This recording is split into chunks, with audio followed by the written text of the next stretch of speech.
বানৰ কবলত বিশ্ব ঐতিহ্য ক্ষেত্ৰ কাজিৰঙা ৰাষ্ট্ৰীয় উদ্যানখনৰ ৬টা বন শিবিৰ জলমগ্ন হোৱাৰ তথ্য প্ৰকাশ কৰিছে উদ্যান কৰ্তৃপক্ষই। তথ্য অনুসৰি কহৰা বনাঞ্চলত ৩টা, বাগৰি বনাঞ্চলত ১টা, বুঢ়াপাহাৰ বনাঞ্চলত ১টা আৰু অগৰাতলিত ১টাকৈ ধৰি মুঠ ৬টা শিবিৰৰ ওপৰেৰে বাগৰিছে পানী। বৰ্তমানলৈকে কোনো ক্ষয়ক্ষতি হোৱা নাই যদিও অধিক সতৰ্ক হৈ পৰিছে উদ্যান কৰ্তৃপক্ষ। ৩৭ নম্বৰ ৰাষ্ট্ৰীয় ঘাইপথত মোতায়েন কৰা হৈছে অতিৰিক্ত বন কৰ্মী। আৰু এই সন্দৰ্ভত সবিশেষ জানিবলৈ আমি আমাৰ কাজিৰঙাৰ সতীৰ্থ মনোজ প্ৰতিম শইকীয়াৰ ওচৰলৈ যাব বিচাৰিছোঁ। মনোজ, হয়, বছৰৰ প্ৰথমটো বানৰ কবলত পৰিছে বিশ্ব ঐতিহ্য ক্ষেত্ৰ কাজিৰঙা ৰাষ্ট্ৰীয় উদ্যান। ইতিমধ্যে কাজিৰঙাত আংশিকভাৱে ব্ৰহ্মপুত্ৰৰ বাঢ়নী পানী প্ৰৱেশ কৰিছে আৰু যাৰ ফলত বৰ্তমান কাজিৰঙা ৰাষ্ট্ৰীয় উদ্যানৰ ৮টাকৈ বন শিবিৰ বৰ্তমান জলমগ্ন হৈ থকাৰ তথ্য ইতিমধ্যে ৰাষ্ট্ৰীয় উদ্যান কৰ্তৃপক্ষই ৰাজহুৱা কৰিছে। আৰু এই মুহূৰ্তত আমি বাগৰি বনাঞ্চলত উপস্থিত আছোঁ। বাগৰি বনাঞ্চলৰ পৰিৱেশ এই মুহূৰ্তত দেখুৱাবলৈ মই ভিডিঅ' জাৰ্নেলিষ্ট স্বৰাজ হাজৰিকাক মই অনুৰোধ জনাইছোঁ। আচলতে এক কথাত যদি চোৱা যায়, ক্ৰমে বৃদ্ধি পাইছে কাজিৰঙা ৰাষ্ট্ৰীয় উদ্যানত বানৰ প্ৰকোপ। নিশাৰ ভিতৰত বানৰ কবলত পৰা বন শিবিৰৰ সংখ্যা ৪টাৰ পৰা ৮টালৈ বৃদ্ধি হৈছে। আৰু যি তথ্য, সেই তথ্যমতে কহৰা বনাঞ্চলত ৩টা, বাগৰি বনাঞ্চলত ১টা, বুঢ়াপাহাৰ বনাঞ্চলত ১টা আৰু অগৰাতলি বনাঞ্চলত 1টা আৰু বোকাখাত বনাঞ্চলত 2টা বন শিবিৰকে ধৰি মুঠ 8টা বন শিবিৰৰ তলেদি ইতিমধ্যে পানী বাগৰাৰ তথ্য ৰাজহুৱা কৰিছে উদ্যান কৰ্তৃপক্ষই। আনহাতে যদি চোৱা যায়, বান বৃদ্ধি হোৱাৰ লগে লগে বন্যজন্তু যিহেতু কাৰ্বি পাহাৰৰ দিশে ধাৱমান হোৱাৰ সম্ভাৱনা আছে, গতিকে সেই সম্ভাৱনাৰ প্ৰতি লক্ষ্য ৰাখি যিসমূহ কৰিডৰ আছে, সেই কৰিডৰসমূহত বেৰিকেড বহুৱাৰ ব্যৱস্থা কৰিছে ৰাষ্ট্ৰীয় উদ্যান কৰ্তৃপক্ষই। আৰু এই মুহূৰ্তত পৰিৱেশটো আমি দেখুৱাইছোঁ। আচলতে উদ্যানখনৰ যি বাগৰি বনাঞ্চল, সেই বাগৰি বনাঞ্চলতো আচলতে দেখা পোৱা গৈছে যে ফেনে ফুটুকাৰে বাঢ়িছে পানী।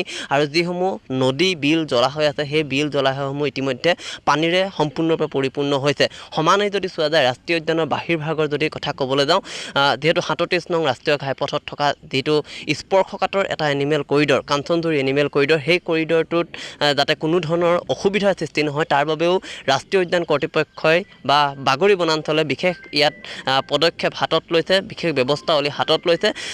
যি বনকৰ্মী, অতিৰিক্তভাৱে বনকৰ্মী ইয়াত পহৰাৰ বাবে দিয়া হৈছে। আৰু এই মুহূৰ্তৰ পৰিৱেশটো আমি দেখুৱাইছোঁ। আৰু এটা কথা আমি উল্লেখ কৰিব লাগিব যে যিহেতু বছৰৰ প্ৰথমটো বান, সেই বানৰ কবলত যিহেতু কাজিৰঙা ৰাষ্ট্ৰীয় উদ্যান এই মুহূৰ্তত বানৰ কবলত আছে, গতিকে এক কথাত ক'বলৈ গ'লে ২৪ ঘণ্টাই আচলতে অতন্দ্ৰ প্ৰহৰীৰ ভূমিকা পালন কৰিছে কাজিৰঙা ৰাষ্ট্ৰীয় উদ্যান কৰ্তৃপক্ষৰ বিষয়া কৰ্মচাৰীসকলে। আৰু এটা কথা আমি উল্লেখ কৰিব লাগিব, এই মুহূৰ্তত বাগৰি বনাঞ্চলৰ বনাঞ্চলিক বিষয়াগৰাকীক আমি পাইছোঁ। আমি তেখেতৰ পৰা কিছু কথা জানিবলৈ চেষ্টা কৰিম।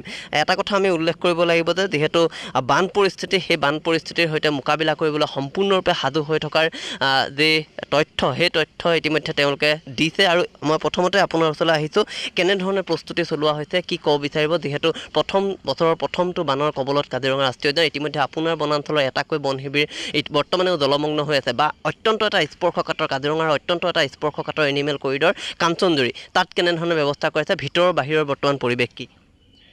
আমি বৰ্তমান বানপানীৰ সময়ত ল'বলগীয়া সকলোবোৰ পন্থাই অৱলম্বন কৰিছোঁ। এটা বন শিবিৰ মোৰ তলত পানী হৈছে বৰ্তমান, লাহে লাহে ধীৰ গতিত বাঢ়িছে পানীটো।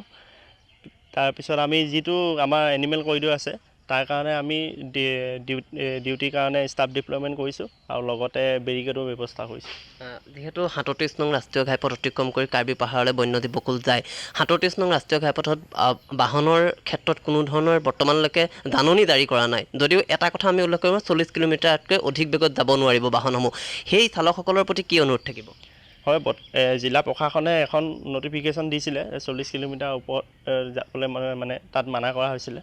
তো তেওঁলোকলৈ এটাই অনুৰোধ যে তেওঁলোকে যিটো প্ৰশাসনৰ যিটো নিৰ্দেশনা সেইটো মানি চলক, আৰু যাতে জীৱ জন্তু কিবা পাৰ হোৱা দেখিলে তেওঁলোকে স্পীড কমাই বা ৰৈ পেলাই তেওঁলোকৰ যাবলৈ সুবিধা কৰি দিয়ক।